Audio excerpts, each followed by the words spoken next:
Hello everyone. एक बार फिर आप सभी का जैन नर्सिंग यूट्यूब चैनल में हार्दिक स्वागत और अभिनंदन है। नमस्कार, आदाब, सत श्री अकाल, अस्सलाम वालेकुम, वनकम। एक नए टॉपिक के साथ आज की जर्नी स्टार्ट करेंगे और एक और इंपॉर्टेंट टॉपिक के बारे में जिक्र करते हुए आगे बढ़ेंगे, जिसमें एक और दो एमसीक्यू आने की संभावना होती है हर कॉम्पिटिटिव एग्जाम में। और आज का अपना टॉपिक रहेगा माई loving future nursing officer, that is a dialysis. Dialysis में टाइप्स ऑफ डायलिसिस पढ़ेंगे, कॉम्प्लिकेशन पढ़ेंगे, प्रोसीजर्स पढ़ेंगे और बनने वाले सारे एमसीक्यू को हम लोग डिस्कस करेंगे। तो फटाफट लिंक को मैक्सिमम फ्यूचर नर्सिंग ऑफिसर तक शेयर करें ताकि इस इंपॉर्टेंट क्लास का बेनिफिट उन सभी फ्यूचर नर्सिंग ऑफिसर्स को मिले जो डायरेक्टली इनडायरेक्टली किसी कारणवश कोचिंग ज्वाइन नहीं कर सकता। वो फाइनेंशियल इश्यू हो सकता है, वो फैमिली इश्यू हो सकता है, फिर भी वो अपनी लाइफ को कैरी ऑन कर सके जेआईएनसी परिवार के साथ। तो एक छोटी सी कोशिश हमेशा रहती है, 1 घंटे की क्लास रहती है जिसमें कुछ अच्छा देने की कोशिश करते हैं।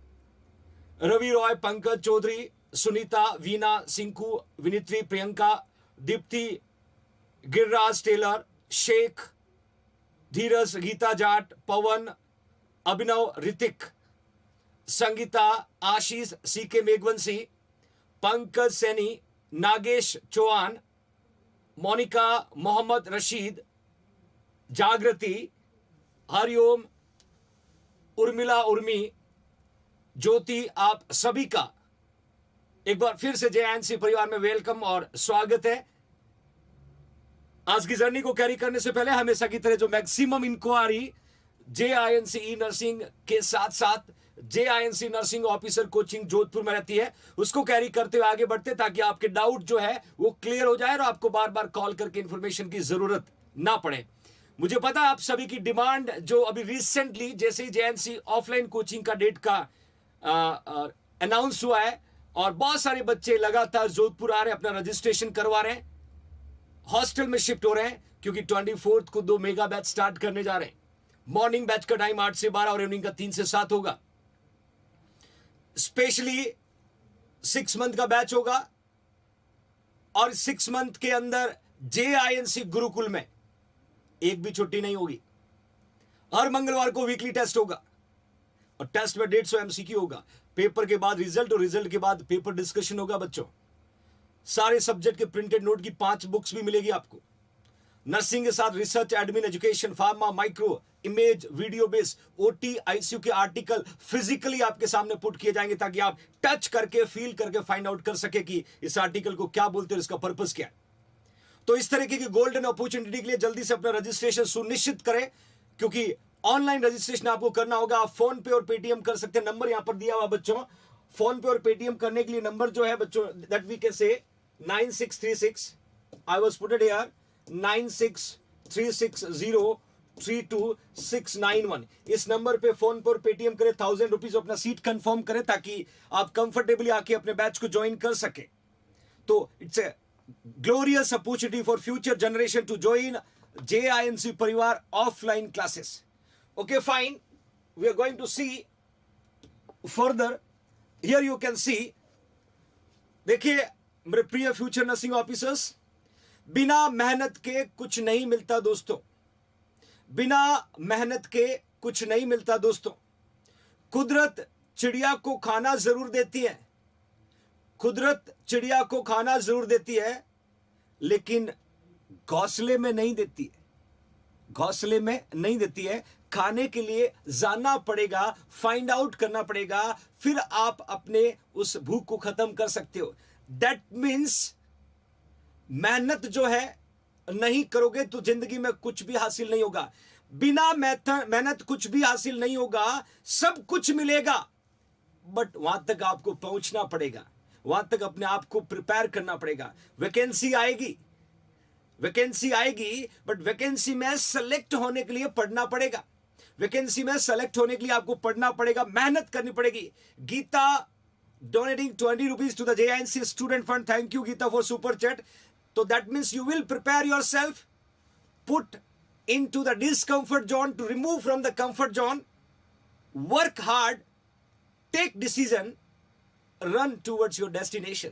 ये एक वे होता है किसी भी सपने को पूरा करने के लिए। तो सैम, ये चिड़िया वाली कहावत आप पे भी सूट होती है, मेहनत आपको करनी पड़ेगी, जिंदगी में सब चीजें पॉसिबल हो सकती है बच्चों। Okay fine, thank you so much. Sorry, आज का इंपॉर्टेंट टॉपिक स्टार्ट कर रहे बच्चों, और आज का टॉपिक है दैट इज डायलिसिस। बहुत ही इंपॉर्टेंट टॉपिक है, मैं यहां पुट कर रहा हूं, very very very important, will be coming in your competitive exam, कि पूछा जाएगा डायलिसिस क्या होता है। तो मैं एक एक माइनर चीजों के साथ डिस्कस करके हम लोग फर्दर कैरी ऑन करते हैं। We are going to see that is a dialysis, clearly I was putted here. Exactly क्या होता है बच्चों, मैं आपको एक बात क्लियर कर देता हूं। हम लोग पढ़ते हैं रीनल फेलियर, हम लोग पढ़ते हैं रीनल फेलियर। देखिए, रीनल फेलियर का मतलब होता है, इट इज अ कंडीशन, ध्यान से सुनना बच्चों, it is a condition where your kidney is unable to filter waste adequately. ये वो कंडीशन है जहां पर आपकी किडनी जो है वो वेस्ट को एडिक्वेटली फिल्टर नहीं कर पा रही। That condition we can say renal failure. ये फंक्शन डिफरेंट वे में लॉस होता है। Simply we can say condition in that you can see everybody, condition in that your kidney is unable to filter, ध्यान से देखना बच्चों, filter waste from blood, unable to filter adequate waste बच्चों, adequate waste from blood. Kidney का काम है कि blood से वेस्ट को फिल्टर करना होता है। When your kidney is unable to filter waste from your blood, that condition we can say renal failure. ये एग्जैक्टली इसका मीनिंग है बच्चों की किडनी फेलियर का मतलब क्या होता है। अब बच्चों बात आती है रीनल फेलियर जो है, रीनल फेलियर जो है मेनली 2 टाइप्स का होता है। रीनल फेलियर जो है मेनली हम 2 टाइप्स का देखते हैं। एक हम पढ़ते हैं बच्चों एक्यूट रीनल फेलियर, ARF जिसको बोलते हैं। एक्यूट रीनल फेलियर बोल सकते हैं, एक्यूट रीनल इनसफिशिएंसी बोल सकते हैं। एक्यूट रीनल फेलियर या एक्यूट रीनल इनसफिशिएंसी, इनसफिशिएंसी का मतलब होता है फेलियर। दूसरा बच्चों हम पढ़ते हैं यहां पर, दूसरा हम पढ़ते हैं CRF, chronic renal failure. Chronic renal failure, other word अपन बोल सकते हैं क्रॉनिक किडनी डिजीज। हम क्रॉनिक किडनी डिजीज के नाम से प्रोनाउंस कर सकते हैं। इन दोनों टर्म्स को ध्यान से देखना होगा। My loving future nursing officer, I was putted ARF और दूसरा मैंने पुट किया बच्चों CR। ARF का मतलब क्या होगा, ध्यान से देखिए बच्चों, sudden loss of renal function, sudden loss of renal function.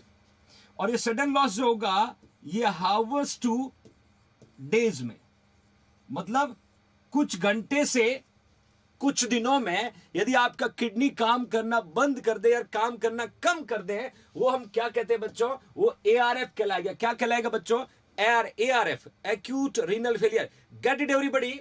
ARF का मतलब होता है, ARF को मैंने दूसरा नाम दिया एक्यूट रीनल इनसफिशिएंसी, यहां पर एक्यूट रीनल फेलियर आप बोल सकते हो। ARF का मतलब sudden loss of renal function hours two days, कुछ आवर्स से कुछ डेज के बीच में यदि किडनी के फंक्शन लॉस हो जाते हैं तो उसको बच्चों एक्यूट रीनल फेलियर के नाम से प्रोनाउंस करते हैं। दूसरा CRF का मतलब होता है इंसीडियस, ध्यान से देखना बच्चों, insidious loss of renal function, loss of renal function.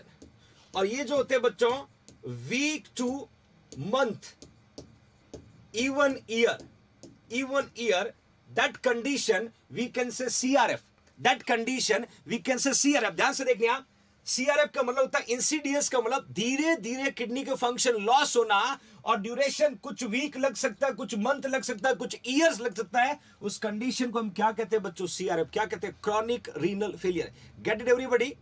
इसके अलावा ध्यान से देख ले बच्चों, if your kidney have remain 10 to 20% function, 10 to 20% function, that condition and stage of renal disease, ESRD, तीनों का मीनिंग देखिएगा my loving future nursing officer. लगभग 1000+ फ्यूचर नर्सिंग ऑफिसर क्लास को वॉच कर रहे हैं। My loving future army, your responsibility, like it everyone, like it everyone, क्योंकि terrorist को रिप्लाई करने के लिए जेएनसी आर्मी को अपना थंब पुट करना होगा बच्चों। टेररिस्ट अपना काम चल करके चले गए। You will do it everybody right now, like it everybody. शाबाश शाबाश शाबाश। I want to know about that my loving future nursing officer. फटाफट थंब पुट करिए, लाइक करिए, कार्बोहाइड्रेट को भेजिएगा। इस क्लास को और खूबसूरत बनाते हैं। हर वो एमसीक्यू के बारे में आपको बताने की कोशिश करूंगा जो कॉम्पिटिटिव एग्जाम में पूछा जा सकता है। शाबाश शाबाश शाबाश, फटाफट फटाफट बच्चों। Okay fine, here you can C ARF का मतलब होता है sudden loss of renal function, जिसमें मैंने पुट किया बच्चों हावर्स 2 days। सीआरएफ को हम क्रॉनिक किडनी डिजीज बोल सकते हैं। Insidious loss of renal function, जिसमें मैंने पुट किया कुछ वीक, कुछ मंथ और कुछ सालों तक धीरे धीरे किडनी के फंक्शन लॉस होना। और थर्ड में मैंने it is your kidney does have only 10 to 20% function remaining, that condition end stage renal disease। क्या बोलते हैं बच्चों? And stage renal disease. Gate it everybody, क्योंकि तीनों का मीनिंग जानना जरूरी है डायलिसिस को स्टार्ट करने से पहले। और डायलिसिस का यूज कहां होगा, एग्जैक्टली इंडिकेशन क्या होगा, we are going to see each and everything बच्चों। Okay fine, okay fine, we will go further, will go further. अब हम बात करें बच्चों डायलिसिस की। हमने देखा आपकी जो किडनी है, हमने देखा बच्चों आपकी जो किडनी है, when your kidney is unable to do your normal function, that means dialysis का मतलब क्या होगा, इट इज अ प्रोसेस। ध्यान से देखिएगा बच्चों, it is a process in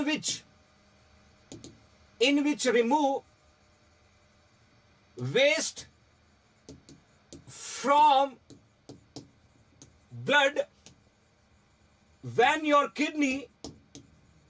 kidney is unable to remove, is unable to adequately remove, that condition we can say dialysis।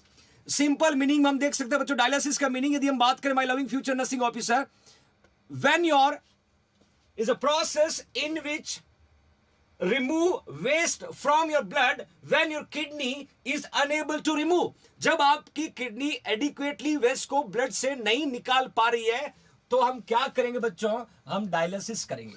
हम dialysis के द्वारा, इस प्रोसेस के द्वारा ब्लड में प्रेजेंट वेस्ट को रिमूव करने का काम करेंगे my loving future nursing officer. Get it everybody? Okay fine, will move further. Finally मैंने यहां पर पुट किया बच्चों, ये क्वेश्चन आया हुआ है Williams John Kolff. He is a person responsible to constructed first working dialyzer in 1943। ये वो पर्सन है जिन्होंने 1943 में पहली बार वर्किंग डायलिसिस मशीन को प्रिपेयर किया, कंस्ट्रक्ट किया। ये क्वेश्चन कॉम्पिटिटिव एग्जाम में पूछा जा सकता है। एग्जैक्टली हम डायलिसिस का मीनिंग देखें बच्चों, यहां पर देखिएगा, is artificial remove waste product and extra fluid from your blood when your kidney can no longer do this। जब किडनी ये काम नहीं कर पाती है, उस कंडीशन में हम आर्टिफिशियली ब्लड में प्रेजेंट वेस्ट को रिमूव करने के लिए जो प्रोसीजर और जो प्रोसेस कंडक्ट करते हैं उसको हम बच्चों क्या बोलते हैं, डायलिसिस बोलते हैं। क्या बोलते हैं? डायलिसिस बोलते हैं। Okay fine, will move further. Here I was putted. अब बात आती है बच्चों डायलिसिस के टाइप्स कितने होते हैं, तो डायलिसिस मेनली 2 टाइप्स का होता है और दोनों टाइप्स में बहुत कुछ अंतर है, बहुत कुछ चेंजेस है। यहां क्लियरली मैंने लिखा है, एक हम हीमोडायलिसिस पढ़ेंगे, एक हम पेरिटोनियल डायलिसिस पढ़ेंगे। इन दोनों के बारे में सेपरेटली हम लोग डिस्कस करेंगे। इन पे बनने वाले सारे एमसीक्यू पढ़ेंगे, इन पे बनने वाला वीडियो और इमेज बेस्ड क्वेश्चन भी हम पढ़ेंगे। इस टॉपिक को फिनिश होने के बाद मेरी कोशिश रहेगी कि किसी भी प्रकार की कोई क्वेरी मेरे फ्यूचर नर्सिंग ऑफिसर के दिमाग में नहीं रहना चाहिए। कहीं भी क्वेश्चन पूछे डायलिसिस रिगार्डिंग, आप हंसते हुए उसको सॉल्व कर पाओ। तो हम दोनों टाइप्स को सेपरेटली डिस्कस करेंगे बच्चों। पहले मैं आपको दोनों का मीनिंग बता देता हूं, फिर हम फर्दर कैरी ऑन करते हैं। एग्जैक्टली हीमोडायलिसिस और पेरिटोनियल डायलिसिस का मीनिंग क्या होता है, यहां पर आप देखिएगा। यदि हम हीमोडायलिसिस पढ़ेंगे और पेरिटोनियल डायलिसिस पढ़ेंगे, हीमोडायलिसिस डायलिसिस, दूसरा हम पढ़ेंगे बच्चों पेरिटोनियल डायलिसिस। पेरिटोनियल डायलिसिस, इन दोनों का डिफरेंस जानना जरूरी है। हीमोडायलिसिस जो है, हमेशा याद रखना, आउटसाइड द बॉडी कंडक्ट होता है, conduct outside the body. Outside the body. मतलब हीमोडायलिसिस हम आपके बॉडी के नेचुरल मेम्ब्रेन के द्वारा नहीं कंडक्ट कर सकते। You should need to be know about haemodialysis will be conduct outside the body. वही पेरिटोनियल डायलिसिस की बोले that will be conduct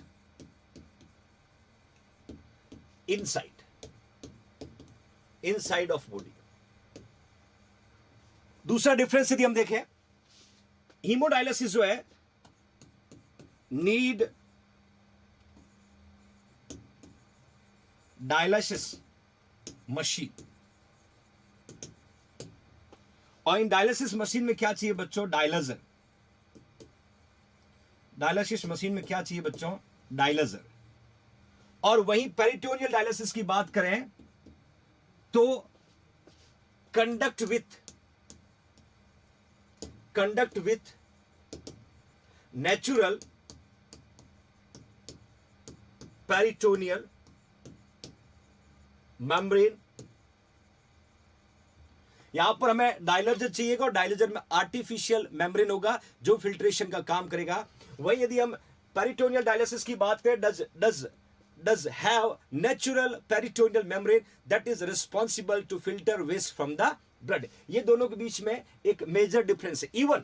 even haemodialysis में जब भी हम हीमोडायलिसिस कंडक्ट करेंगे, नीड फॉर एक्सपर्ट, यहां एक एक्सपर्ट चाहिएगा जो हीमोडायलिसिस करना जानता होगा। और पेरिटोनियल डायलिसिस आप खुद घर पे कर सकते हैं, सेल्फ भी कर सकते हैं, यहां पर किसी एक्सपर्ट की जरूरत नहीं होगी, आप सेल्फ प्लान करके भी कर सकते हैं। तो मैं दोनों को डिफरेंशिएट करने से पहले हम पहले हीमोडायलिसिस को डिटेल में पढ़ेंगे, फिर मैं आपको पेरिटोनियल डायलिसिस पढ़ाऊंगा। तो we are going to see that is a haemodialysis.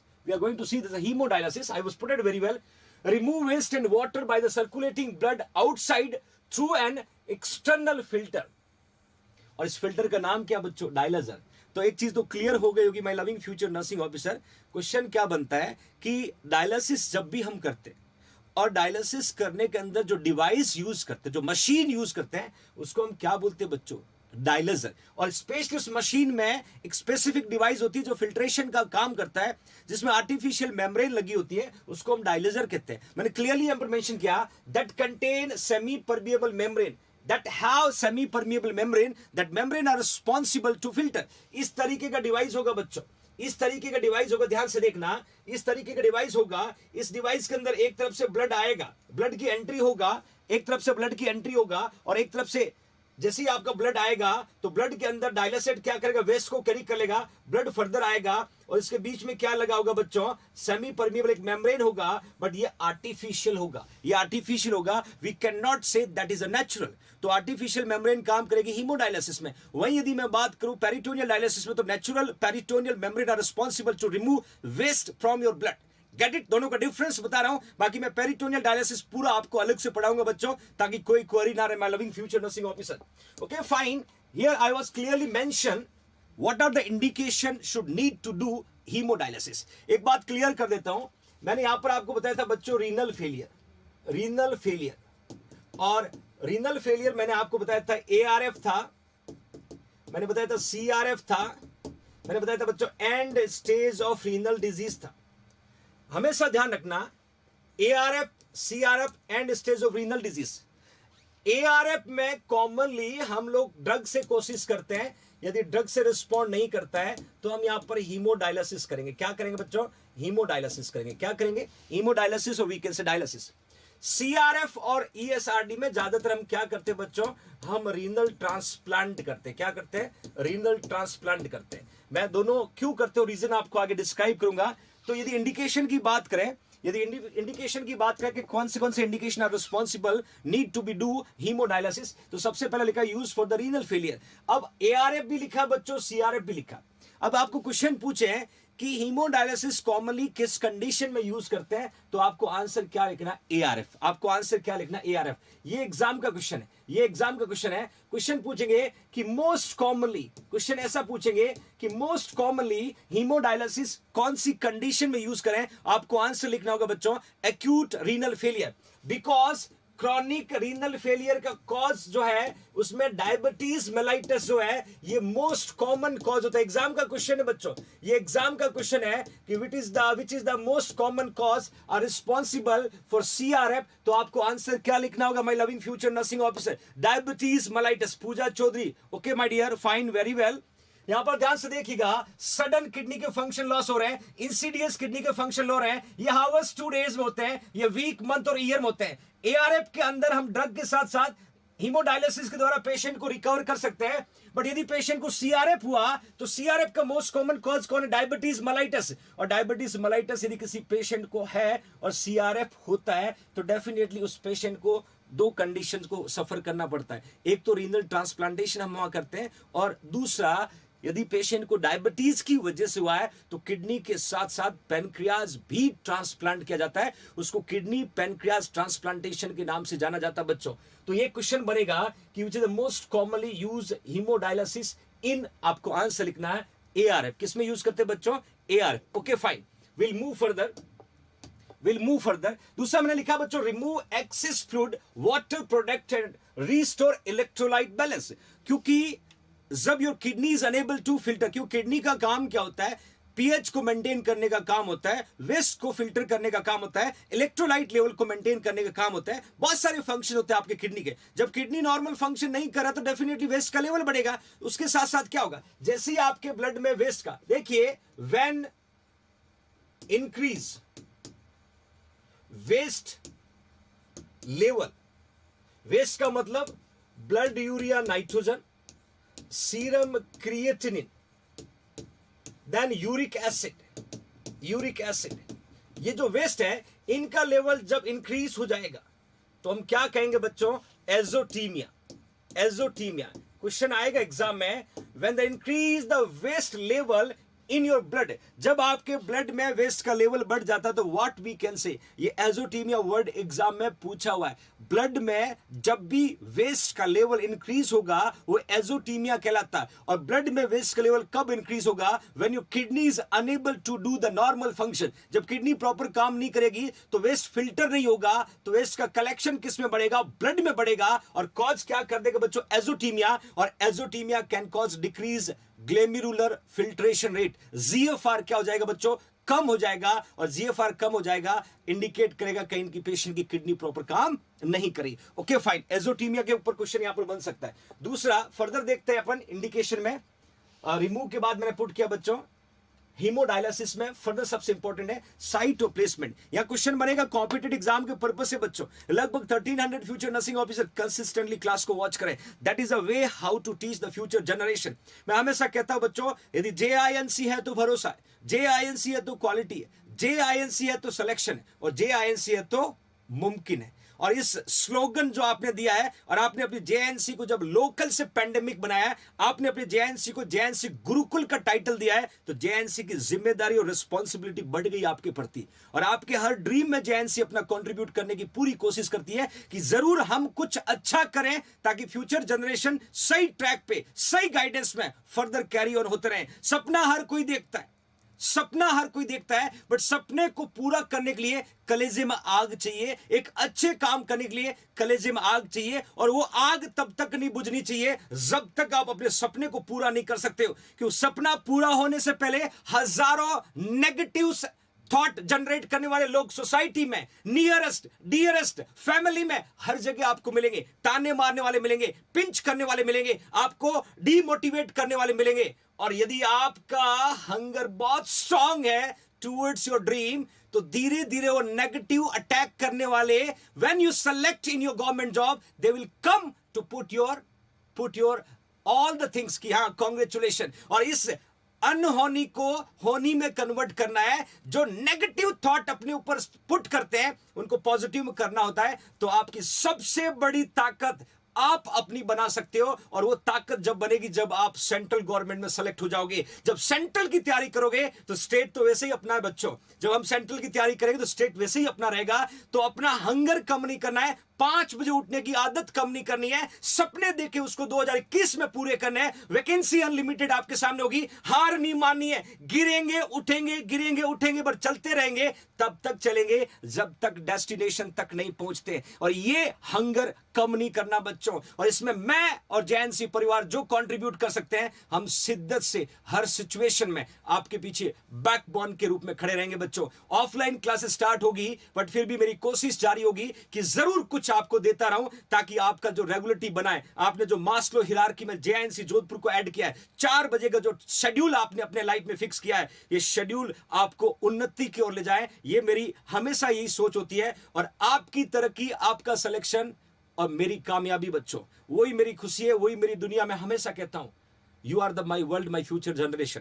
आप मेरी वो ताकत हो जो शायद करोड़ों अरबों रुपए में नहीं खरीद सकते, पैसों से नहीं खरीद सकते, बट आपने जो प्यार और स्नेह दिया ना, उसके लिए मैं कभी भी आपका चुकता नहीं कर पाऊंगा। बट कोशिश मेरी जारी रहेगी कि आपके सपनों में हमेशा साथ खड़ा रहूं, कुछ अच्छा करके खड़ा रहूं। आप प्राउडली कह सकते हो, हाँ, yes, I am JINC, I am student of Ashok sir, I am student of JNC। ये चीजें जो डेवलप होती है, ये पैसों से नहीं होती है, इमोशन, शिद्दत से मेहनत करने से, ईमानदारी के साथ डेवलप होती है। और ये भरोसा बच्चों जो आपने दिखाया है, मैं इसको लगातार स्ट्रॉन्ग बनाने की पूरी कोशिश करूंगा। Thanks India to trust on JINC Jodhpur. लगभग 1300 फ्यूचर नर्सिंग ऑफिसर क्लास को अटेंड कर रहे हैं, और आपका जो ये प्यार है बच्चों, बनाए रखिएगा। मैं और मेहनत करूंगा आप लोगों के लिए। अब साइट और प्लेसमेंट में हेमोडायलिसिस की बात कर रहा हूं। जब भी हम हेमोडायलिसिस करते हैं, तो मैंने कहा था हम आउटसाइड बॉडी के बाहर डायलिजर को यूज करेंगे, मशीन को यूज करेंगे। तो आपके बॉडी से ब्लड को निकालने के लिए और ब्लड को फिल्टर करके वापस बॉडी में पुट करने के लिए साइट क्रिएट करना पड़ता है, और वह साइट डेवलप करना पड़ता है, ताकि फ्लो जो है वो कंसिस्टेंटली बना रहे। तो उसके लिए मैं कुछ पर्टिकुलर साइट यहां पर पुट करूंगा। I hope you are going to be learn everything. I was put it very well. Site और प्लेसमेंट, देखिए सबसे पहले हम टेम्पररी साइट पढ़ेंगे, फिर मैं आपको परमानेंट और लॉन्ग टाइम वाली साइट्स बताऊंगा। यदि आपको 1 बार या 2 बार सिर्फ हीमोडायलिसिस करवाना है, तो हमें साइट क्रिएट करने की जरूरत नहीं पड़ेगी, हम टेम्पररी साइट को प्रीफर कर सकते हैं। Mahendra Sikharwal donating 29 rupees. Thank you Mahendra to participate in your super chat, thank you so much. Sites में बच्चों सबसे पहले मैंने पुट किया है सब क्लेवियन, और उसके साथ मैंने पुट किया बच्चों फीमोरल कैथेटर। याद रखिएगा, मैं टेम्पररी साइट की बात कर रहा हूं बच्चों, मैं टेम्पररी साइट की बात कर रहा हूं। जो 1 और 2 time Lokeshwari Sahu donating 20 rupees in a super chat, thank you so much Lokeshwari. तो सब क्लेवियन और फीमोरल वेन, पहला क्वेश्चन कॉम्पिटेटिव एग्जाम का यहां मिलेगा बच्चों आपको, कि यदि सब क्लेवियन और फीमोरल कैथीटर को पुट करना होगा, तो कैथीटर को किस में पुट करेंगे। मैंने क्लियर मेंशन किया है, सब क्लेवियन कैथीटर बच्चों सब क्लेवियन वेन में पुट करेंगे, और फीमोरल कैथीटर फीमोरल वेन में पुट करेंगे। That is your competitive exam MCQ। ये क्वेश्चन एग्जाम में पूछे जाते हैं।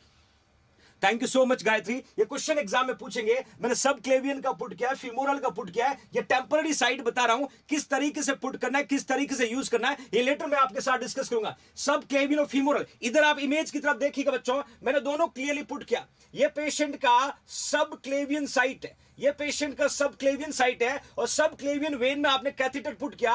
एक से आपको ब्लड को रिमूव करना है, एक से आपको ब्लड को रिमूव करना है, दूसरे से आपको ब्लड को रिमूव करने के बाद फिल्टर होने के बाद वापस आपकी बॉडी में इंसर्ट करना है। दूसरा इमेज आपको दिख रहा होगा, that is the sub that we can say femoral, this is the femoral vein. जब आपने फीमोरल वेन में कैथीटर को पुट किया, एक वे से आप ब्लड को रिमूव कर रहे हो, दूसरे वे से फिल्टर करके वापस आपके बॉडी में पुट किया जा रहा है। बोथ आर टेम्पररी साइट बच्चों, both are temporary site my loving future nursing officer. अब इसमें एक और खास बात मैं आपको बताना चाहूंगा बच्चों, catheter may be inserted for the short और temporary use in acute renal failure. ARF का पुट किया बच्चों, मैंने ARF का पुट किया my loving future nursing officer. I was clearly mention site में, टेम्पररी साइट में 2 साइट है आपकी बॉडी में, 2 जगह से टेम्पररी हीमोडायलिसिस करने के लिए हम लोग साइट को क्रिएट करते हैं। सब क्लेवियन वेन यूज करते हैं, फीमोरल कैथीटर जो है फीमोरल वेन में पुट करते हैं, और हमेशा कैथीटर जो है पुट करने के बाद ब्लड को रिमूव करके वापस पुट किया जाता है। Suraj Kumar donating 20 rupees to the JNC super chat, thank you Suraj Kumar. Okay fine, ये मैंने आपको टेम्पररी साइट पुट किया बच्चों। Now we are going to see that is a permanent बोल सकते हो, लॉन्ग टर्म बोल सकते हो। लॉन्ग टर्म साइट के लिए आपको जब बार बार हीमोडायलिसिस की जरूरत पड़ती है, आपको क्लियर मेंशन करता बच्चों, hemodialysis are responsible can cause hypotension. एक और बात मैं बता देता हूं, मैं आपको हीमोडायलिसिस पढ़ा रहा हूं बच्चों। हीमोडायलिसिस जो है इसका मोस्ट कॉमन, इसका बच्चों मोस्ट कॉमन कॉम्प्लिकेशन, ये क्वेश्चन कॉम्पिटिटिव एग्जाम में पूछा जाता है, तो आपको आंसर लिखना है हाइपोटेंशन। क्या आंसर लिखना बच्चों? Hypotension. That is a very very very very important for your competitive exam purpose. How can we can say hypotension? क्योंकि जितना ब्लड वॉल्यूम आपकी बॉडी से निकला, जितना वॉल्यूम आपकी बॉडी से निकला, उतना वॉल्यूम जब वापस बॉडी में नहीं जाएगा तो वॉल्यूम कम होगा, और वॉल्यूम कम होगा तो पेशेंट को क्या होगा बच्चों? हाइपोटेंशन होगा। तो डेफिनेटली इस पेशेंट को हाइपोटेंशन हो रहा है, डिहाइड्रेशन हो सकता है, इवन डिसइक्विलिब्रियम सिंड्रोम हो सकता है, बहुत सारे कॉम्प्लिकेशन हम फर्दर पढ़ेंगे। तो इस पेशेंट के अंदर लगातार यदि बार बार आपको हीमोडायलिसिस करना है तो वेन जो है वो सबसाइड हो जाता है, वेन प्रोमिनेंट नहीं होता है, प्रॉपर नहीं मिलता है, तो लॉन्ग टाइम के लिए साइट को क्रिएट करना पड़ता है। तो मैं आपको यहां पर क्लियरली मेंशन कर रहा हूं बच्चों, या क्लियरली मेंशन कर रहा हूं, परमानेंट और लॉन्ग टर्म में लिखा एक्सटर्नल। देखिए एक्सटर्नल का मतलब होगा आउटर, एक्सटर्नल का मतलब क्या होगा बच्चों? आउटर। आर्टीरियो वीनस शंट, देखियो आर्टीरियो से याद रखना यहां पर आर्टरी, आर्टीरियो से याद रखना आर्टरी, वीनस से याद रखना वेन, और शंट का मतलब टेम्पररी दोनों का कनेक्शन। शंट का मतलब टेम्पररी दोनों का कनेक्शन।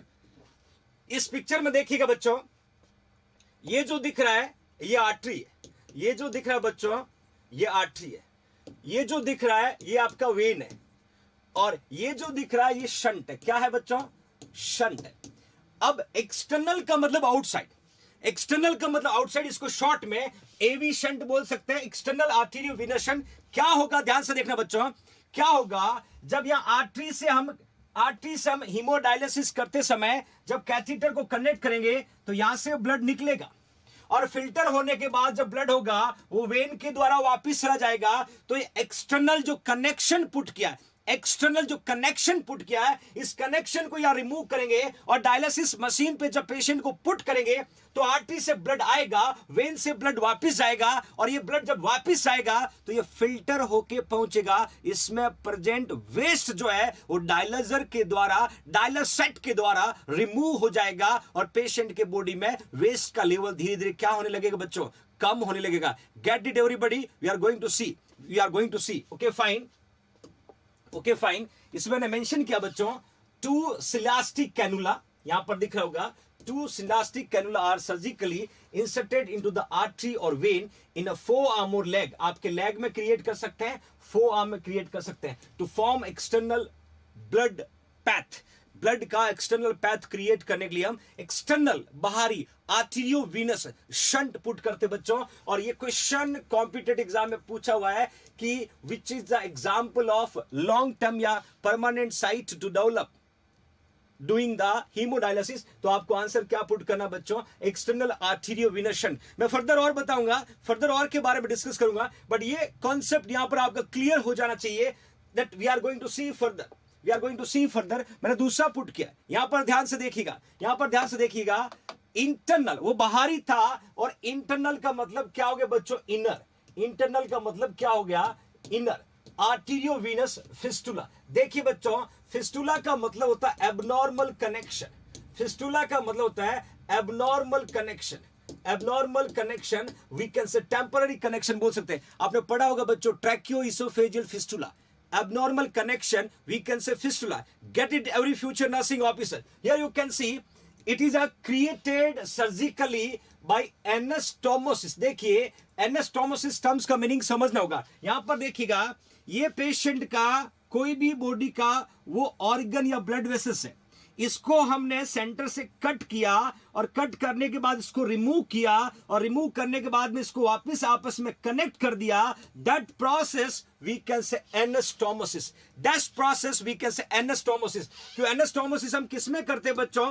इंटेस्टाइनल, इंटेस्टाइनल ऑब्स्ट्रक्शन का ट्रीटमेंट है, इंटेस्टाइनल ऑब्स्ट्रक्शन वाले पेशेंट में हम इंटेस्टाइन में वो एरिया रिमूव कर लेते हैं जहां पर ऑब्स्ट्रक्शन होता है और बाकी बचे हुए बॉडी पार्ट को वापस ऑर्गन को आपस में जोड़ देते हैं. That process we can say anastomosis. What we can say बच्चों? Anastomosis. I was clearly mention. Anastomosis का मतलब क्लियर, यदि मीनिंग क्लियर है, फिस्टुला का मीनिंग क्लियर है, देन वी गो फर्दर. यहां पर 3 एमसीक्यू बताऊंगा जो कॉम्पिटिटिव एग्जाम में पूछा जाता है. I will try to clear all the thing which is coming in your competitive exam. My loving future nursing officer. Okay fine. Okay fine. इसके अलावा मैंने क्लियरली पुट किया है, venous fistula is created surgically by the anastomosis of the large artery और large vein. इस picture में आप देखिएगा, इस पिक्चर में आप देखिएगा, ये जो बच्चों ये लार्ज आर्टरी है, ये क्या है बच्चों? ये लार्ज वेन है. और आर्टरी और वेन दोनों को क्या किया? एबनॉर्मली कनेक्ट किया. क्यों कनेक्ट किया?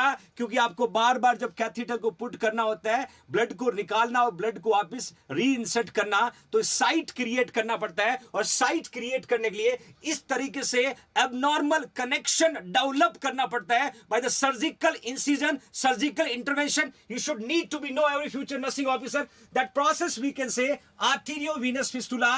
और डेफिनेटली इनसाइड होगा तो we can say internal arteriovenous fistula. Get it everybody? Okay fine. दूसरा, अब यहां पर बहुत सारे क्वेश्चन बनेंगे बच्चों, ध्यान से समझना होगा. बहुत सारे क्वेश्चन बनेंगे इस तरह के. यदि फिस्टुला आपने किसी पेशेंट को क्रिएट किया तो डियर नर्सेस का रिस्पॉन्सिबिलिटी भी होता है इस फिस्टुला की पेटेंसी का पता लगाए रखना. मतलब ब्लड फ्लो जो है वो प्रॉपर है कि नहीं है, पेटेंसी बनी हुई है कि नहीं है, ये फाइंड आउट करने की responsibility dear future nursing officers की भी होती है. मैंने लिखा बच्चों, auscultate for the presence of bruit. देखिएगा, ब्रूट जो है इसको हम हुशिंग बोल सकते हैं, इसको हम हुशिंग साउंड बोल सकते हैं. हुशिंग साउंड इसका दूसरा नाम बोल सकते हैं बच्चों. Auscultation for the presence of brute, thrill और वाइब्रेशन. जब पेटेंसी प्रेजेंट होगा तो वहां पर जब ब्लड ट्रेवल करेगा तो वाइब्रेशन फाइंड आउट होगा या थ्रिलिंग फाइंड आउट होगा. कोई भी फ्लूइड जब जाता है तो थ्रिलिंग फाइंड आउट होता है. At the site of primary way that the nursing officer will evaluate patency of the arteriovenous fistula. This is your competitive exam question. Question ये पूछेंगे कि किसी भी पेशेंट को यदि आर्टेरियोवेनस फिस्टुला का पता लगाना है, आर्टेरियोवेनस फिस्टुला का पता लगाना है, तो डियर नर्सेस को क्या फाइंड आउट करना पड़ेगा? ब्रूट साउंड देखना पड़ेगा या हम थ्रिल और वाइब्रेशन साउंड बोल सकते हैं बच्चों. और ये पता लगाने के लिए आप स्टेथोस्कोप का यूज कर सकते हो, बट स्टेथोस्कोप से एक्यूरेसी नहीं मिलेगी, स्टेथोस्कोप से एक्यूरेसी नहीं मिलेगी. और इसके लिए हर 8 घंटे से, एवरी 8 आवर से आपको इस साउंड को एनालिसिस करना है. और इसके लिए डुप्लेक्स अल्ट्रासाउंड का यूज किया जाता है बच्चों. डुप्लेक्स अल्ट्रासाउंड जो है वो रिफ्लेक्ट करता है present of brute, thrill, vibrating sound. ये 3 से 4 एमसीक्यू बच्चों मैं यहां पर पुट करूं आपको. 3 से 4 क्वेश्चन क्लियरली मैं यहां पर मेंशन कर रहा हूं. क्वेश्चन आएगा कि patency of internal arteriovenous fistula, how will be identify to check the presence of bruit. Bruit को हम बोलते हैं वुशिंग साउंड, वुशिंग साउंड. और ब्रूट और विशिंग साउंड कब सुनाई देता है? जब कोई फॉल्टी ब्लड फर्दर जाता है उस समय सुनाई देता है ब्रूट और वुशिंग.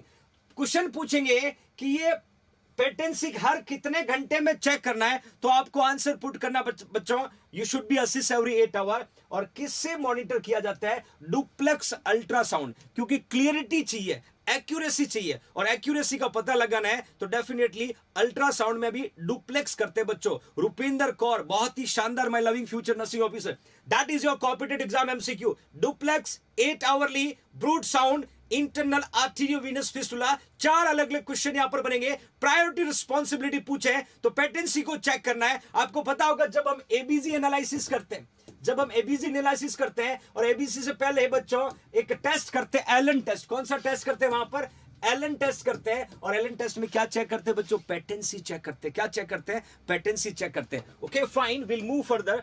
अभी हम बच्चों लॉन्ग टर्म्स की साइट के बारे में देख रहे हैं. हमने पहले टेम्पररी पढ़ा, टेम्पररी में मैंने सब क्लेवियन और दूसरा फीमोरल बताया, दोनों कैथेटर में हमने दोनों वेन को यूज किया. फिर मैंने एक्सटर्नल आर्टेरियोवेनस शंट के बारे में बताया. अभी मैं आपको यहां पर इंटरनल आर्टेरियोवेनस फिस्टुला के बारे में बता रहा हूं, जो लॉन्ग टर्म साइट हम बता सकते हैं. Okay fine. अब फर्दर थर्ड वाली साइट के बारे में देखेंगे, इंटरनल आर्टेरियोवेनस ग्राफ्ट. देखिए यहां पर हम क्या करते हैं, हम किसी पर्टिकुलर बॉडी के पार्ट से या दैट वी कैन से कहीं न कहीं बोविन से हम लोग टेम्पररी ब्लड वेसल्स को लेते हैं और ग्राफ्ट से क्रिएट किया जाता है। इसके बारे में ध्यान से समझना होगा बच्चों। मैंने क्लियर लिखा है इंटरनल आर्टेरियोवेनस, ये टर्म्स आया बच्चों ग्राफ्ट एंड आर्टिफिशियल। देखिए ग्राफ्ट एक तो गोरेटेक्स की बनी होती है, गोरेटेक्स की बनी होती है, इसको हम सिंथेटिकली वाटरप्रूफ बोल सकते हैं, और ये फैब्रिक फॉर्म में होती है, फैब्रिक फॉर्म में होता है। दूसरा मैंने लिखा बच्चों बोविन, बोविन किसको बोलते हैं? काऊ, गाय। काऊ की कैरोटिड आर्टरी यूज कर सकते हैं। दो मौका आपके पास, दो मौका आपके पास my loving future nursing officer. पहला मैंने लिखा है गोरेटेक्स का सिंथेटिकली बना होता है फैब्रिक का, उसको यूज करें ये तो। दूसरा मैंने लिखा बोविन की कैरोटिड आर्टरी को यूज करें और आपको artificially when for blood flow create करना पड़ेगा। इस पिक्चर में आप देखिएगा, इस पिक्चर में ध्यान से देखिएगा, पहला और दूसरे पिक्चर में आप देखिएगा, यहां पर पेशेंट को रेडियल आर्टरी है, यहां पर पेशेंट का एंटी क्यूबाइटल वेन है। इन दोनों को क्या किया बच्चों? ग्राफ्ट कर दिया।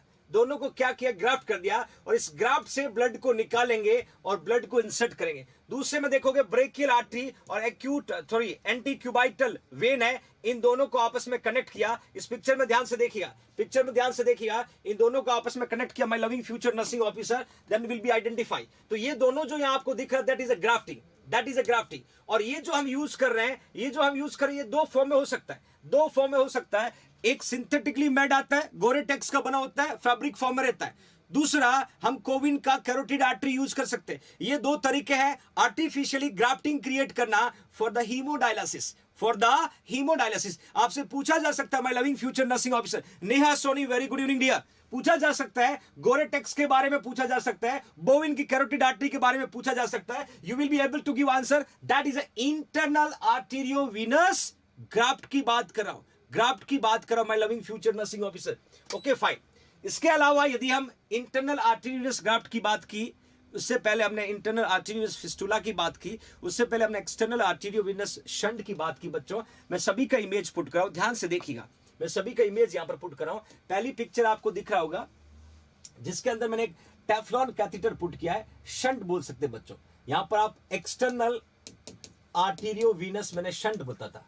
यहां पर आप देख सकते हो ये वेन, आर्टरी से हमने क्या किया? ब्लड को निकाला, ब्लड को निकाला, फिल्टर होके ब्लड को किस में डाला बच्चों? वेन में डाला। और वेन से ब्लड वापस कहां चला गया? आपके बॉडी में चला गया। ये मैकेनिज्म देखिएगा ध्यान से। ये टेफ्लॉन वाला जो रेडियल आर्टरी मैंने रिफ्लेक्ट किया, टेफ्लॉन कनेक्टर दिख रहा है। इस तरीके से हमने क्या क्रिएट किया था बच्चों? शंट। क्या क्रिएट किया था? शंट क्रिएट किया था, जिसमें हमने आर्टरी से ब्लड को निकाला और यहां से ब्लड सीधा कहां पहुंच गया? डायलाइजर में गया, और डायलाइजर से ब्लड फिल्टर होकर के वापस कहां गया बच्चों? वेन में गया।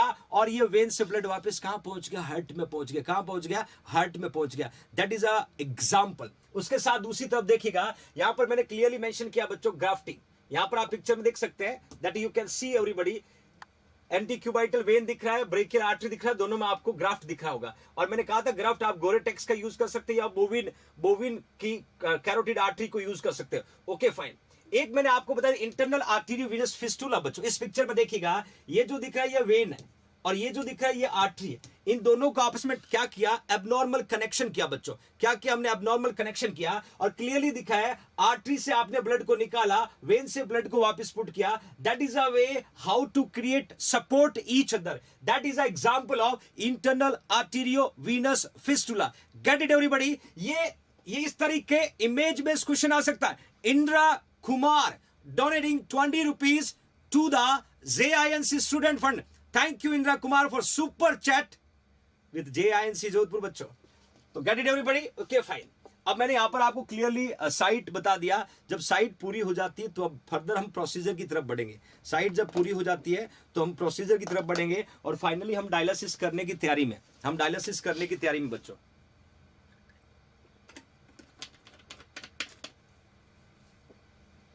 हमने पेशेंट के इंडिकेशंस देखे, हमने साइट क्रिएट किया, टेम्पररी भी देखा, हमने लॉन्ग टर्म साइट भी देखा और finally turn towards to we can say do the hemodialysis. उससे पहले एक और गुड न्यूज आपको दे देता हूं। आपके अशोक सर के बर्थडे पे जो ऑफर चल रहा था उसका आज जो है लास्ट डे है बच्चों। आज रात को 12 बजे तक इस ऑफर का बेनिफिट आप ले सकते हो, जिसमें complete nursing officer coaching online course का ये इंफॉर्मेशन आपको दे रहा हूं। आप इंडिया वर्ल्ड में किसी भी कोने में बैठे हो, आप जेएनसी नहीं पहुंच सकते हो, आप जॉब करते हो, आप शादीशुदा हो, आपके घर में बहुत सारी रिस्पॉन्सिबिलिटी है, आप स्टूडेंट लाइफ जी रहे हो, तो इस कोर्स का फायदा आप ले सकते हो बच्चों। 5,999 का प्राइस है। Complete nursing officer coaching course है, रिकॉर्डेड क्लास होगी, यूनिट वाइज टेस्ट होगा, और कंप्लीट नर्सिंग में research, admin, education, pharma, micro सब कुछ होगा।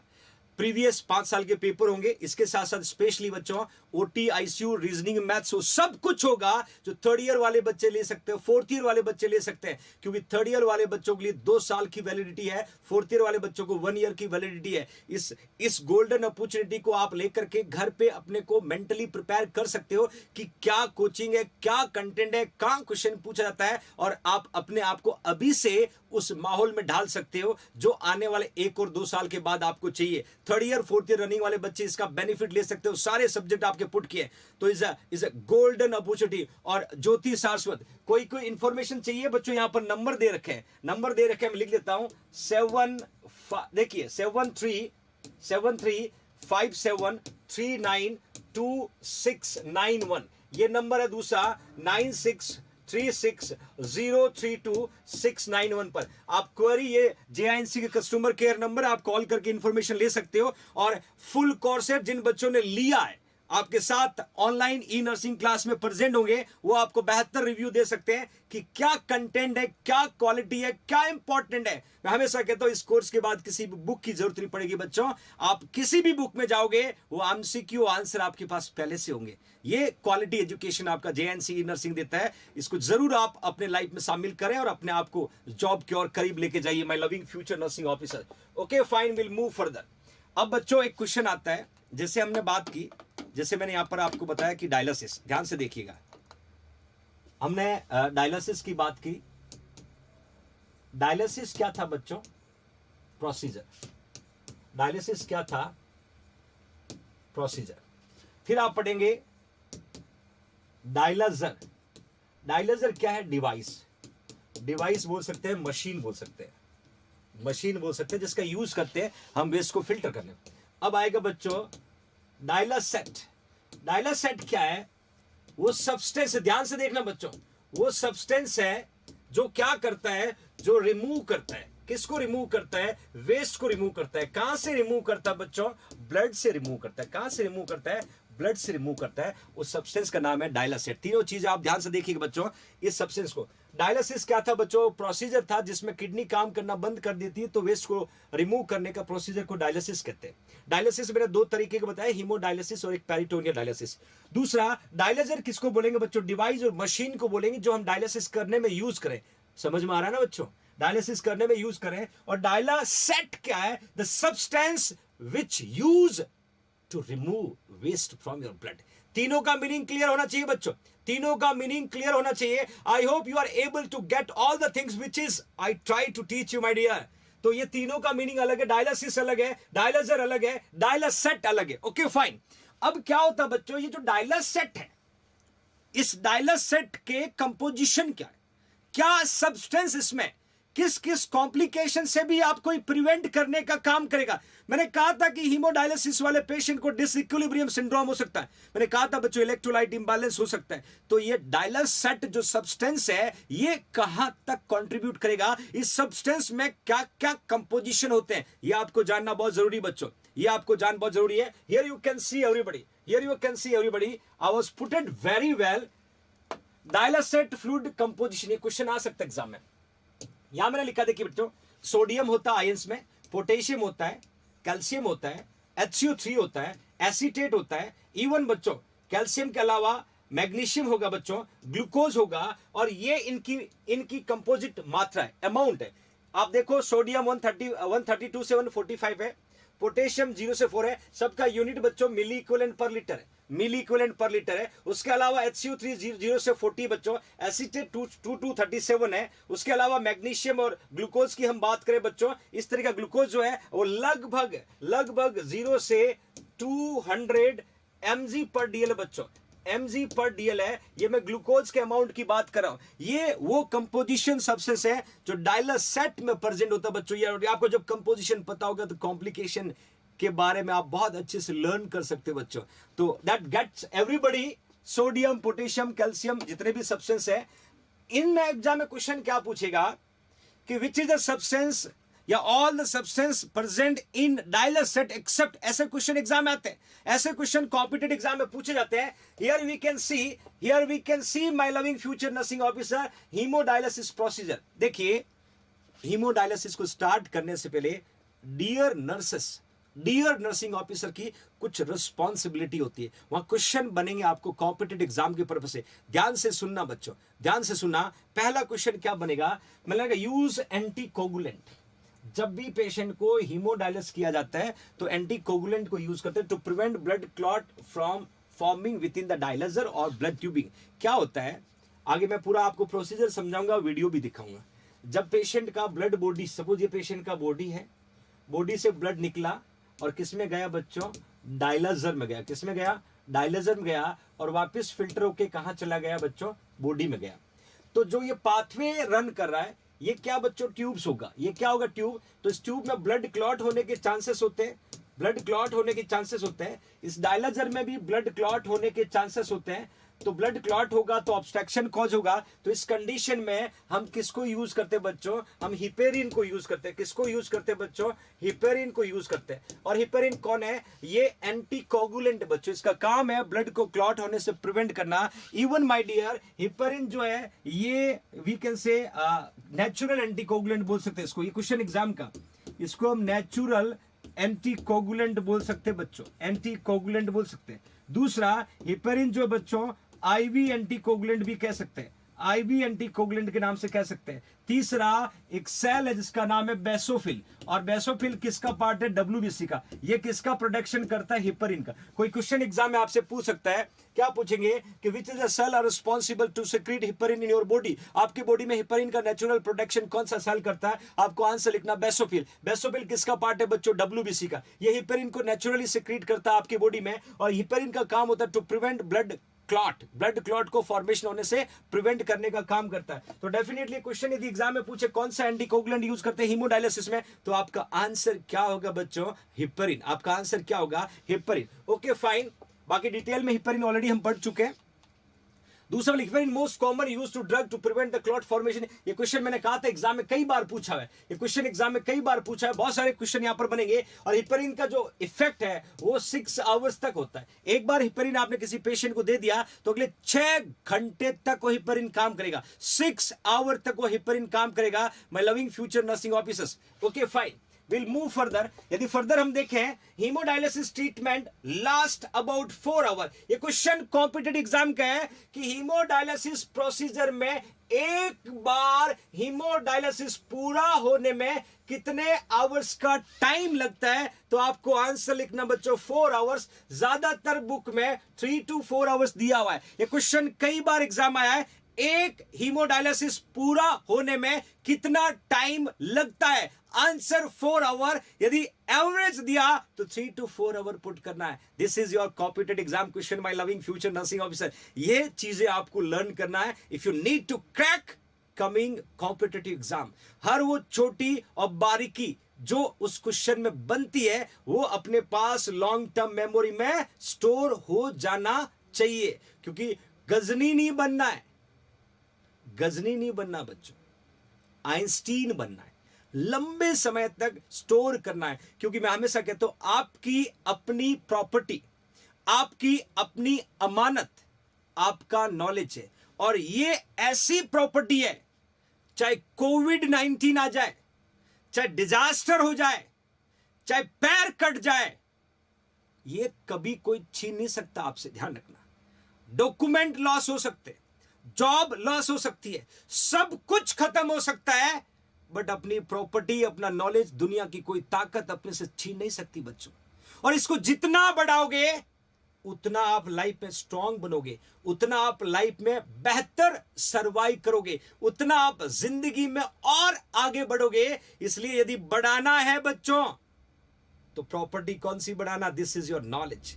You should be increase your knowledge from where you get your knowledge, you should try to learn, because ये अपनी सबसे बड़ी ताकत बनेगी। जब यदि नॉलेज है, मार्कर लेके बच्चों रोड पे खड़े हो जाओ, पुलिया के नीचे खड़े जाओ, फ्लाईओवर के नीचे खड़े जाओ, बच्चे भागते चले आएंगे। और यदि नॉलेज नहीं है तो किताबें पलटने से, डिग्रियां इकट्ठी करने से कुछ नहीं होगा, बड़ी बड़ी फेंकने से, बड़े बड़े बोलने से कुछ नहीं होगा। भरना है कुछ तो यहां भरो, इकट्ठा करना है तो कुछ यहां करो, ताकि जिंदगी में वो खूबसूरत लम्हे आप हासिल करो जो सपने आपने बचपन में देखे होंगे, जो सपने आप आज देख रहे हो। तो आगे से बच्चों हो सके तो इसको बढ़ाना, यहां खर्च करो, जितना टाइम खर्च करो, जितना टाइम देते हो यहां दीजिएगा बच्चों। तो यहां पर 4 आवर। दूसरा बच्चों, पर वीक में कभी कभी क्वेश्चन आता है कि हीमोडायलिसिस को हम एक हफ्ते में कितनी बार कर सकते हैं, ये क्वेश्चन भी पूछ सकते हैं। तो एवरेज हम 3 टाइम्स इन अ वीक, ये क्वेश्चन एग्जाम में पूछा था, 3 times in a week you should do it everybody. Okay fine. तो ये कुछ स्पेसिफिक पैरामीटर मैंने यहां पर पुट किया। इवन बच्चों नॉर्मल सलाइन का यूज करते हैं यहां पर टू प्रिवेंट हीमोलाइसिस, ये क्वेश्चन भी एग्जाम का है। टू प्रिवेंट हीमोलाइसिस, हीमोलाइसिस का मतलब होता है बच्चों ब्रेकडाउन ऑफ आरबीसी। हीमोलाइसिस का मतलब होता है बच्चों breakdown of red blood cell. ये क्वेश्चन भी आपके कॉम्पिटिटिव एग्जाम का है, क्वेश्चन एग्जाम में पूछा जाता है कि which substance will use during the hemodialysis. आपको आंसर क्या लिखना बच्चों, हीमोडायलिसिस में आपको आंसर लिखना नॉर्मल सलाइन। और नॉर्मल सलाइन यहां काम क्या करेगा बच्चों, it will responsible to prevent breakdown of RBC. Fine, get it everybody? Okay fine, will move further. तो ये कुछ डियर नर्सेस की रिस्पॉन्सिबिलिटी थी। अब फाइनली मैंने एक इमेज पुट किया, ध्यान से देखना, मेरी पूरी बात को समझना बच्चों, फिर हम फर्दर जाएंगे। यहां एक मैंने इमेज पुट किया है जिसमें पूरा हीमोडायलिसिस का प्रोसेस आपको दिख रहा होगा। ये पेशेंट है, ये पेशेंट है, क्या क्या चीजें यूज करें पहले मैं आपको क्लियर कर देता हूं, फिर आपको मैं प्रोसीजर बताऊंगा और प्रोसीजर पे बनने वाले क्वेश्चन भी बताऊंगा। यहां पर पूरा फोकस बोर्ड पे होना चाहिए आपको। देखिएगा यहां पर ये एरो दिख रहा है, ये जो एरो दिख रहा है मैंने लिखा रिमूव ब्लड फ्रॉम क्लीनिंग। यहां से आपके बॉडी से जो ब्लड निकल रहा है, इसका कलर दिख रहा होगा। इसके अंदर कौन प्रेजेंट है बच्चों, इसमें वेस्ट प्रेजेंट। कौन प्रेजेंट है, वेस्ट प्रेजेंट है। और ये ब्लड कहां जा रहा, फिल्टर होने के लिए जा रहा।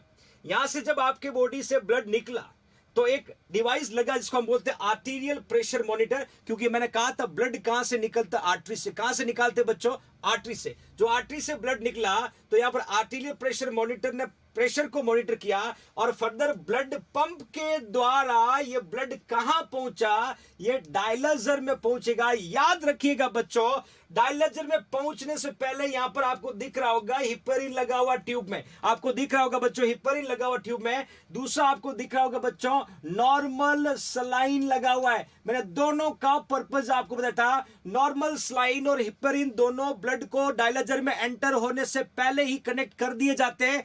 दोनों का पर्पस अलग अलग है। आपका heparin are responsible to prevent formation of blood clot into the tubing और normal saline are responsible to prevent breakdown of RBC. दोनों ने अपना काम कर लिया। My loving future nursing officer, ध्यान से यहां पर देखिएगा, जब दोनों ने अपने यहां पर काम किया तो ये फर्दर जो ब्लड है ये इनफ्लो प्रेशर के द्वारा कहां पहुंचता बच्चों, डायलाइजर में। अब यहां पर 3-4 क्वेश्चन बनेंगे, ध्यान से देखना। कहां पहुंचेगा बच्चों, डायलाइजर में। कहां पर पहुंचेगा, डायलाइजर में। अब इस डायलाइजर को कलर कोड देख के आपको पता चल चुका होगा। काफी चीजें मैं यहां पर क्लियर करना चाहूंगा my loving future nursing officer. अब एक क्वेश्चन बनेगा, जब यहां से ब्लड आपका जा रहा है तो ब्लड नीचे से ऊपर की जा रहा है, नीचे से ऊपर की ओर जा रहा है, तो ये क्या है बच्चों, low pressure to high pressure. किधर जा रहा है, लो प्रेशर। कोई भी substance less concentration to higher concentration जाता है, तुम क्या कहते हो, ऑस्मोसिस या डिफ्यूजन। लो से हाई, ऑस्मोसिस। ओके फाइन, क्या हो गया बच्चों, ऑस्मोसिस, ऑस्मोसिस। दूसरा यहां से जो सब्सटेंस आ रहा है, ये सब्सटेंस कौन है बच्चों, ये डायलासेट है। क्या बच्चों, डायलासेट। और डायलासेट क्या है, वो ऊपर से नीचे की ओर आ रहा है, यहां से एंटर हो रहा है, ऊपर से नीचे की ओर आ रहा है। तो हाई कंसंट्रेशन से किधर आ रहा है बच्चों, लो कंसंट्रेशन। हाई कंसंट्रेशन से किधर आ रहा है, लो कंसंट्रेशन। तो ये क्या हो गया बच्चों, डिफ्यूजन। ये क्या हो गया बच्चों, डिफ्यूजन, डिफ्यूजन। और दोनों का क्या हो रहा है, अल्ट्रा फिल्ट्रेशन। क्या हो रहा है, अल्ट्रा फिल्ट्रेशन। क्वेश्चन क्या आएगा कॉम्पिटिटिव एग्जाम में, ध्यान से देखना, कि जब पेशेंट को हीमोडायलिसिस कंडक्ट किया जा रहा था उस समय डायलाइजर में जो ब्लड और डायलासेट का जो एक्सचेंज होता है वह कौन सा मैकेनिज्म काम करता है। आपको आंसर लिखना है ऑस्मोसिस, डिफ्यूजन, अल्ट्रा फिल्ट्रेशन, ये तीनों नाम एक साथ आ रहा है, मतलब आपका आंसर राइट है बच्चों। आपका आंसर क्या होगा? राइट। इस तरीके का क्वेश्चन कॉम्पिटिटिव एग्जाम में पूछा जाता है। High to low, low to high, ultra filtration, तीनों मैकेनिज्म। हाई टू लो को हम डिफ्यूजन बोलते हैं, लो टू हाई को हम ऑस्मोसिस बोलते हैं, और ये तीनों मैकेनिज्म डायलाइजर में कंडक्ट होते हैं ड्यूरिंग एक्सचेंज ऑफ वेस्ट और डायलासेट। Get it everybody? ये क्वेश्चन कॉम्पिटिटिव एग्जाम में पूछा जा सकता है, my loving future nursing officers. Okay fine. अब क्या होता बच्चों, जैसे यहां पर फिल्टर हुआ तो आपको दिख रहा होगा यहां पर जो था ये क्या आ रहा है बच्चों, यहां पर जो निकल रहा है that we can say waste. Waste आपका बाहर निकलता जा रहा है और इस ब्लड का कलर चेंज हो रहा है, और जो वेस्ट निकलेगा तो वापस रेड कलर जा रहा है, और कलर चेंज होने के बाद में आपका ब्लड वापस कहां पहुंच रहा है बच्चों? यहां से वेन में जाएगा, और वेन से आपके कहां पहुंच जाएगा? हार्ट में पहुंच जाएगा। That is a procedure, how to run, how to escape, how to exchange, which substance will use, how to enter your body। एक और क्वेश्चन यहां पर बनेगा बच्चों। क्वेश्चन क्या बनता है कि जब भी पेशेंट को हीमोडायलिसिस, ध्यान से सुनना my loving future nursing officers, जब भी पेशेंट को हीमोडायलिसिस कंडक्ट किया जाता है तो हीमोडायलिसिस में जब ब्लड पेशेंट के बॉडी में री इंसर्ट होता है तो स्लोली पेशेंट के बॉडी का टेम्परेचर इंक्रीज होगा। पेशेंट के बॉडी का टेम्परेचर इंक्रीज होगा। क्यों? क्योंकि जब ब्लड का एक्सचेंज हुआ था, ड्यूरिंग एक्सचेंज ऑफ ब्लड, जब ब्लड का एक्सचेंज हुआ था उस समय इस डायलाइजर के द्वारा आपके ब्लड का टेम्परेचर बच्चों, ब्लड का टेम्परेचर क्या हो गया? इंक्रीज हो गया। और वो ब्लड जब पेशेंट की बॉडी में जाएगा तो ब्लड का तापमान बढ़ा होगा तो बॉडी का टेम्परेचर भी बढ़ेगा, बॉडी का टेम्परेचर भी बढ़ेगा। ये नॉर्मल फिनोमिना, ये नेचुरली होगा। अब क्वेश्चन एक बनेगा कॉम्पिटिटिव एग्जाम में, एक पेशेंट था उसको हीमोडायलिसिस हुआ, हीमोडायलिसिस के बाद में डियर नर्सेस ने पेशेंट के पैरामीटर चेक किए तो टेम्परेचर बढ़ा हुआ था और टेम्परेचर 99 पॉइंट समथिंग था। As a nurse what you will do? आपका आंसर क्या होगा? Nothing, only should record the report. आपको उसको रीडिंग को रिकॉर्ड कर देना है कि ये नेचुरली होना है। जब भी पेशेंट का ब्लड वापस आपके बॉडी में पहुंचेगा फिल्टर हो करके तो बॉडी का टेम्परेचर बढ़ेगा, क्योंकि ब्लड गर्म होता है। आपके ब्लड का टेम्परेचर जब हम देखते हैं तो ब्लड का नॉर्मल टेम्परेचर 37.5 डिग्री सेल्सियस, ये ब्लड का नॉर्मल तापमान होता है बच्चों, ये ब्लड का नॉर्मल टेम्परेचर होता है। तो डेफिनेटली बॉडी का टेम्परेचर बढ़ेगा और आपको वहां पर कुछ नहीं करना डियर नर्सेस को, सिर्फ रीडिंग को क्या कर देना है? नोट कर देना है। ये क्वेश्चन एम्स दिल्ली ने पूछा, इसलिए मैं आप बार बार जोर दे रहा हूं कि मेरे प्रिय फ्यूचर नर्सिंग ऑफिसर इस टॉपिक पढ़ने के बाद में ये गलती कोई दोबारा नहीं करे बच्चों। Okay fine, will move further, will move further. अब मैं आपको बच्चों एक वीडियो पुट करूंगा, एक वीडियो पुट करूंगा, आप वीडियो में देखना कि कैसे काम करता है, कैसे वेस्ट को रिमूव करता है, कैसे बॉडी से ब्लड निकलता है, निकलने के बाद वापस कैसे आपके बॉडी में जाता है। Here you can see everybody, here you can see everybody, यहां पर क्लियरली आप मेंशन है। देखिए, ध्यान से देखिए बच्चों, एवरीबॉडी, सभी को देखना। देखिए,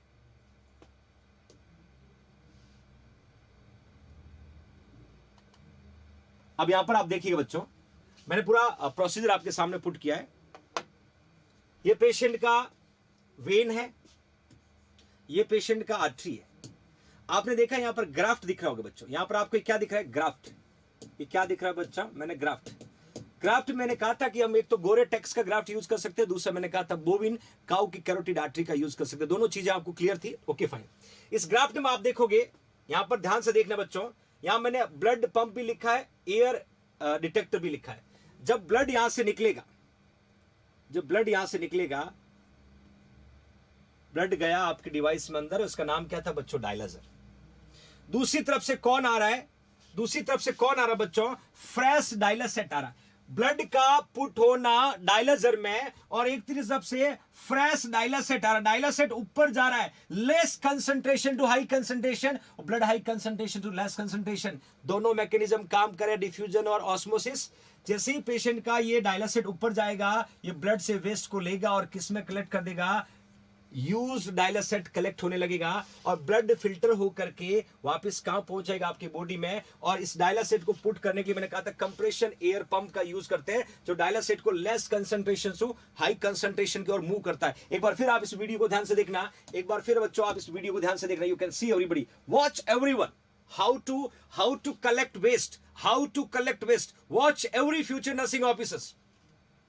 यहां से डायलासेट जा रहा है, देखिए एयर पुट की जा रही है, डायलासेट एंटर हुआ, डायलासेट ऊपर की ओर जा रहा है, जैसे ही ऊपर की ओर जा रहा है वेस्ट जो है वो फिल्टर होकर के अलग से कलेक्ट हो रहा है, ब्लड फिल्टर होने के बाद में कलर चेंज हो रहा है और वापस ब्लड कहां पहुंचा बच्चों, आपकी बॉडी में। यह याद रखिएगा, जितना वॉल्यूम आपके बॉडी से निकला उतना वॉल्यूम वापस नहीं जाएगा, उतना वॉल्यूम वापस नहीं जाएगा। यहां पर आपको डायलाइजर फ्लूइड दिख रहा है और यहां पर आपको बच्चों ब्लड स्ट्रीम दिख रहा होगा। यह डायलाइजर ब्लड को क्लियर करता है, वेस्ट को रिमूव करता है। इस तरीके से ये पूरा प्रोसीजर रन होता है my loving future nursing officer. This is a way how to do hemodialysis. Get it everybody, ये हीमोडायलिसिस का तरीका होता है my loving future nursing officer. अब जैसे हीमोडायलिसिस हो गया, क्वेश्चन कॉम्पिटेटिव एग्जाम में बनता है कि डायलाइजर जो है उसका फोटो एग्जाम आता है, इमेज आता है। मैंने दो तरह की मशीन पुट की है आजकल, ये दोनों टेक्निक है। यहां पर आपको दिख रहा होगा, ये बच्चों डायलाइजर बोल सकते हैं या डायलिसिस मशीन बोल सकते हैं, डायलिसिस। और डायलिसिस में भी बच्चों हीमोडायलिसिस का मशीन का फोटो ध्यान से देखना क्योंकि क्वेश्चन कॉम्पिटेटिव एग्जाम आता है। दूसरी तरफ पेशेंट विथ डायलिसिस, पेशेंट का डायलिसिस के साथ में एक इमेज दिख रहा होगा और ये इमेज बेस्ड क्वेश्चन एग्जाम में पूछा जाता। My loving future nursing officer, get it everybody, ये तरीका होता my loving future nursing officer कि how to learn image based question, किस तरीके से एग्जाम में पूछा जाए, इमेज को देख करके आप किस तरीके से फाइंड आउट कर सकते हो। ये आपको आज के बाद कभी ऐसा नहीं लगना चाहिए कि मुझे डायलिसिस के हीमोडायलिसिस टॉपिक का नहीं पता है। तो मैंने दोनों इमेज यहां पर पुट किया है, दोनों इमेज को आपको देखना है। इमेज बेस्ड क्वेश्चन आए तो भी आपको क्लियर करना है कि what is the image will reflecting, we can say hemodialysis. Okay fine, will move further. अब मैंने यहां पर मेंशन किया है डियर नर्सेस की responsibility for hemodialysis. Dear nurses क्या करेगी, डियर नर्सिंग ऑफिसर्स क्या करेंगे, उनकी क्या रिस्पॉन्सिबिलिटी है ड्यूरिंग और आफ्टर हीमोडायलिसिस। बहुत इंपॉर्टेंट पैरामीटर यहां पर आपको नोट करने पड़ते हैं बच्चों। देखिए क्लियरली, मॉनिटर वाइटल साइन, क्योंकि मैंने कहा था पेशेंट को क्या हो जाता बच्चों, हाइपोटेंशन। क्या हो जाता, हाइपोटेंशन। हाइपोटेंशन क्यों होगा, क्योंकि जितना वॉल्यूम, याद रखना बच्चों, जितना वॉल्यूम हमने रिमूव किया उतना वॉल्यूम वापस रिटर्न नहीं गया। आपने 5 लीटर निकाला तो उतना 5 वापस नहीं गया। Thank you so much Nasheem Bano, thank you very much. उतना वापस नहीं गया, मतलब सिंपल, जितना वॉल्यूम आपके बॉडी से बाहर निकला उतना वॉल्यूम जब वापस नहीं जाएगा, क्योंकि यह कौन निकल रहा है बच्चों, वेस्ट एक्सक्रीट हो रहा है। जब वेस्ट निकलेगा वॉल्यूम कम हो जाएगा, वॉल्यूम जब वापस कम जाएगा तो पेशेंट को क्या हो सकता है बच्चों, हाइपोटेंशन हो सकता है। मैंने कहा था most common complication we can say hypotension. दूसरा मैंने लिखा लेबोरेटरी वैल्यू बिफोर, क्योंकि लेबोरेटरी वैल्यू में क्या देखते हैं बच्चों, ब्लड यूरिया नाइट्रोजन का लेवल देखेंगे, सीरम क्रिएटिनिन का लेवल देखेंगे। ध्यान से देखिएगा बच्चों, लेबोरेटरी में क्या देखते हैं, ब्लड यूरिया नाइट्रोजन देखेंगे, सीरम क्रिएटिनिन देखेंगे, सीरम क्रिएटिनिन देखेंगे और यूरिक एसिड देखेंगे, यूरिक एसिड का लेवल देखेंगे। क्यों, ये तीनों वेस्ट है, तीनों वेस्ट है और तीनों में क्रिएटिनिन जो है बच्चों, ये क्वेश्चन कॉम्पिटिटिव एग्जाम का best indicator, best indicator indicate renal failure. This is your competitive exam question कि which is the best indicator to indicate renal failure। आपको आंसर क्या लिखना बच्चों, सीरम क्रिएटिनिन। क्वेश्चन कई बार कॉम्पिटिटिव एग्जाम में पूछा है कि तीनों ऑप्शन है कि blood urea nitrogen does not increase in every renal failure but creatinine will be reflecting increase creatinine level can indicate patient suffer with the renal failure। ये question competitive exam आता है और इसी को बच्चों बोलते हैं, दैट वी कैसे KFT बोलते हैं, किडनी फंक्शन टेस्ट बोल सकते हैं या हम रीनल फंक्शन टेस्ट बोल सकते हैं। KFT और RFT में ये इन्वेस्टिगेशन आएगा, blood urea nitrogen, serum creatinine, uric acid. और ये तीनों जब वेस्ट बढ़ता है, कब बढ़ता है, जब पेशेंट की किडनी काम करना बंद कर देती है। और सबसे बेस्ट इंडिकेटर कौन होगा, सीरम क्रिएटिनिन। क्या बात है बच्चों, बहुत ही शानदार पार्टिसिपेशन। उसके अलावा मैंने कहा क्लाइंट टेम्परेचर में एलिवेटेड। मैंने कहा था बच्चों हीमोडायलिसिस के बाद में पेशेंट का टेम्परेचर एलिवेट होगा because slight warming of blood from dialysis machine. You remember everybody, मैंने क्लियर कहा था जब भी डायलिसिस मशीन के द्वारा ब्लड आपके बॉडी में रिटर्न बैक जाएगा तो स्लाइटली टेम्परेचर राइजेस अप होगा, टेम्परेचर बढ़ा हुआ होगा। Don't be fear about it my dear, no don't worry, आपको बिल्कुल फियर करने की जरूरत नहीं है। इट विल बी नॉर्मल, उसके अलावा बच्चों एक इंपॉर्टेंट पैरामीटर जो आपको जानना जरूरी होगा, विथ होल्ड। विथ होल्ड का मतलब होता है स्टॉप। आपको मैंने कहा था हीमोडायलिसिस का मोस्ट कॉमन कॉम्प्लिकेशन हाइपोटेंशन होता है, आप सबको पता है। हम किसी भी पेशेंट को एंटी हाइपरटेंसिव ड्रग देते हैं तो उसका साइड इफेक्ट क्या हो सकता है? पोस्चरल हाइपोटेंशन हो सकता है, पोस्चरल हाइपोटेंशन हो सकता है। ये ध्यान से समझना बच्चों, ये बहुत इंपॉर्टेंट कॉन्सेप्ट है। पोस्चरल हाइपोटेंशन हो सकता है क्योंकि हम हाइपरटेंशन को कम कर रहे हैं, तो हाइपरटेंशन कम करेंगे तो ब्लड प्रेशर और कम हो जाएगा, और जब ब्लड प्रेशर और कम हो जाएगा मतलब वो हाइपोटेंशन हो गया। जब बॉडी की पोजीशन चेंज होगा तो ब्लड प्रेशर फ्लक्चुएट करेगा। तो ये एंटी हाइपरटेंसिव ड्रग का साइड इफेक्ट है हाइपोटेंशन। क्या है बच्चों? हाइपोटेंशन। तो डियर नर्सेस की रिस्पॉन्सिबिलिटी है, जब भी पेशेंट को हीमोडायलिसिस करवाया जा रहा है बच्चों, तो याद रखना एंटी हाइपरटेंसिव ड्रग को बंद कर देना है, क्योंकि हाइपोटेंशन होने की चांसेस बहुत होंगे, और एंटी हाइपरटेंसिव ड्रग चल रही तो हाइपोटेंशन तो शॉर्टली होगा। other medication that can affect blood pressure result hypotension until after hemodialysis treatment। जब तक हीमोडायलिसिस पूरा नहीं होता है तब तक एंटी हाइपरटेंसिव को बंद कर देना है, ये ध्यान रखना। क्योंकि मोस्ट कॉमन कॉम्प्लिकेशन कौन था हीमोडायलिसिस का? हाइपोटेंशन। कौन था बच्चों? हाइपोटेंशन। Okay fine. और फाइनली हीमोडायलिसिस की बात करें तो बच्चों कॉम्प्लिकेशन बहुत इंपॉर्टेंट है। मैंने कहा हर बार मैं बात जिक्र कर रहा हूं कि कॉम्प्लिकेशन पे क्वेश्चन कॉम्पिटिटिव एग्जाम में पूछा जा सकता है। मैंने लिखा बच्चों एयर एम्बोलिज्म। देखिए क्या होगा, एम्बोलिज्म का मतलब होता है ऑब्स्ट्रक्शन।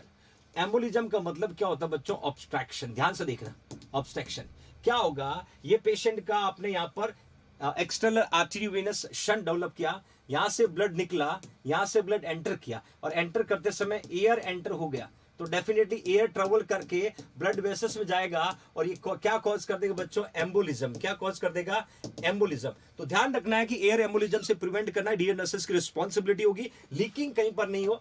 उसके अलावा फर्दर बच्चों मैंने लिखा डिसइक्विलिब्रियम। कॉम्पिटिटिव एग्जाम का क्वेश्चन है, कई बार पूछा जा चुका है। डिसइक्विलिब्रियम सिंड्रोम का मतलब होता है rapid change in the composition of extra cellular occurring during the haemodialysis. क्योंकि एक्स्ट्रा सेलुलर जो फ्लूइड होगा उसमें डेफिनेटली इंबैलेंस होगा, क्योंकि जितना ब्लड निकल रहा है उतना ब्लड वापस नहीं जा रहा है। उसके अलावा इलेक्ट्रोलाइट अल्ट्रेशन मैंने आपको बताया था क्लियरली बच्चों। हैमरेज मैंने बताया था, ब्लीडिंग हो सकता है, और ये क्वेश्चन कॉम्पिटिटिव एग्जाम का जो कई बार पूछा जा चुका है। Very very very important for your coming exam my loving future nursing officer.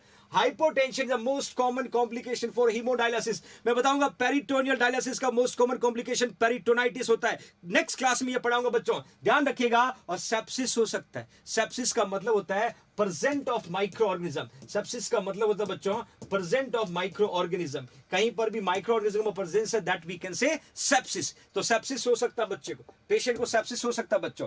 Shock हो सकता है। शॉक का मतलब होता है failure of circulatory system. Shock का मतलब होता है फेलियर ऑफ सर्कुलेटरी सिस्टम।